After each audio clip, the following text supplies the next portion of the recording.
Pada pukul 19.35 Rabu malam, petugas kepolisian melakukan prarekonstruksi kasus pembunuhan Vina di kota Cirebon, Jawa Barat. Sejumlah mobil kepolisian tampak mendatangi beberapa titik lokasi yang jadi tempat serangkaian kasus pembunuhan Vina dan Eki yang terjadi tahun 2016 silam. Petugas kepolisian tampak melaksanakan instruksi dari dalam mobil untuk mengecap titik tempat di mana kedua korban Vina dan Eki ditemukan meninggal dunia yang semula diduga akibat kecelakaan. Namun kemudian diketahui adalah pembunuhan. Prarekonstruksi ini dilakukan di Jalan Perjuangan dan Jembatan Layang Talun.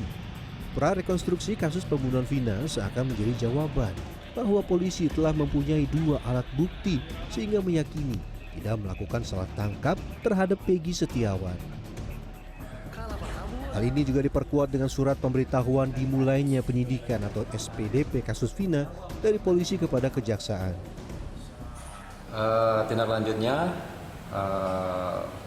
pimpinan sudah menunjuk jaksa penuntut umum sebanyak 6 orang yang akan menangani perkara tersebut. Keyakinan polisi akan sosok Peggy Setiawan adalah Peggy alias Perong yang buron selama 8 tahun ditolak oleh keluarga dan rekan-rekan Peggy. Usai ibu dan adik Peggy menuturkan bahwa Peggy Setiawan tidak terlibat, rekan-rekan Peggy juga meyakini hal yang sama. Sebelumnya di Jakarta pada Rabu siang, pengacara keluarga mendiang Vina, Hotman Paris Hutapea, menolak keputusan Polda Jawa Barat yang menghapuskan 2 pelaku di daftar pencarian orang. Jadi prinsipnya keluarga korban maupun kuasa hukum menolak pernyataan dari penyidik Polda Jabar yang menyatakan bahwa 2 DPO tersebut adalah fiktif. Terlalu cepat untuk mengatakan itu.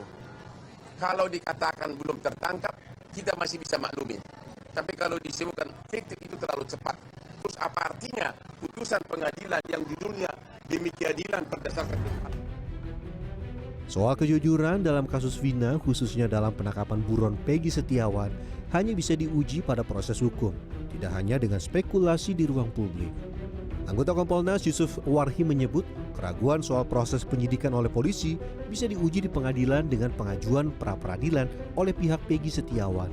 Apabila ada rencana atau mempertimbangkan upaya hukum pra-peradilan, itu akan menjadi lebih bagus. Aspek formil apa yang dilakukan di dalam penanganan kasus ini itu akan diuji, termasuk apakah penangkapannya itu sah atau tidak, termasuk apakah penetapan tersangkanya sah atau tidak. Penetapan tersangka sendiri tentu minimal berdasarkan 2 alat bukti.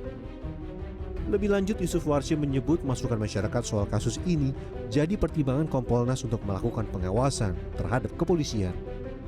Kasus pembunuhan Vina dan Eki terjadi pada 28 Agustus 2016.